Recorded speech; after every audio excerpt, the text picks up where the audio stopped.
today we're starting a new theme, and it's called Kings, Rule, and Reign. Kings, Rule, and Reign. Now, I know it's hard because in this audience here in front of me and for those across online, we have all sorts of different variations of how we know government and how we know people and royalty. Americans, we love royalty because it's so interesting because we don't understand it at all, right? They all have a very interesting accent, especially if you're talking about the British royalty. How many people know what I'm talking about? And if you're British and you're really into the royalty, you are really into the royalty. And we had British friends when we lived in Paris and other places that they were really into it. Like whenever Kate and Will got married, we went to a tea party celebrating their marriage, and we were not in the same country. You know what I'm saying? Like, it is an important deal. Like, you think about it like this. You can see this this image that's up here. It's this whole royal tree of who married who and why they're important and who gets to be king. And if you have another kid, then I don't get to be king, and I move down the list. It's interesting. And I think for us, we like it because it's like fairy tale to Americans, right? We're like, oh, you can be a princess. And it's like, no, you really can be a princess. There was a girl who grew up in America and became a princess. That is crazy. You know what I mean? It's so wild. And it's just one of these things that it kind of baffles us. We had a chance, and it's interesting because, you know, they also get these really cool outfits. You guys got that next image? Man, people that get to wear a sash whenever you didn't win a beauty contest, you're doing something. You know what I'm saying? You're out there, you're doing something, you are winning. They got all these cool medals. Man, look how many medals he has in the middle. That is craziness. Craziness. We got to be in London right before the wedding. We were there the week before the wedding in London, and it was completely decked out. All these people, this is what the crowd was like during the royal wedding, the first one with Will and Kate. It was craziness. There's people from everywhere. They traveled into the city to London to see people get married.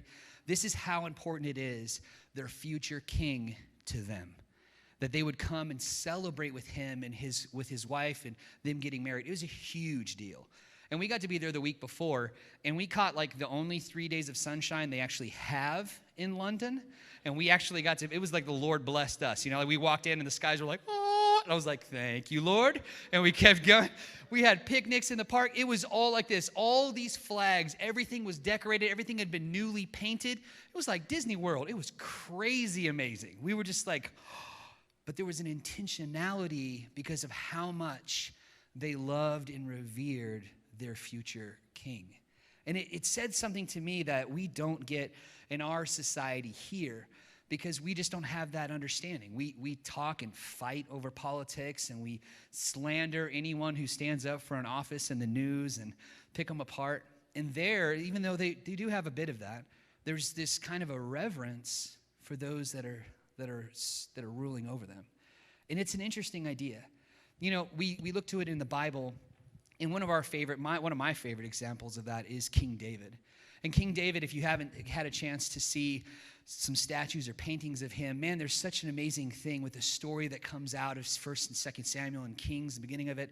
Man, it's just an amazing story that's there with him and how he ruled and how his heart was and how he loved others and how he loved God and how he was a man of courage and of valor and stood for the Lord and wouldn't let anyone say anything against the Lord. And because of that, the Lord elevated him and made him king of Israel. He was the last of his brothers. He was the very bottom of the totem pole. They didn't even bring him in whenever they went to make one of the people in his family king.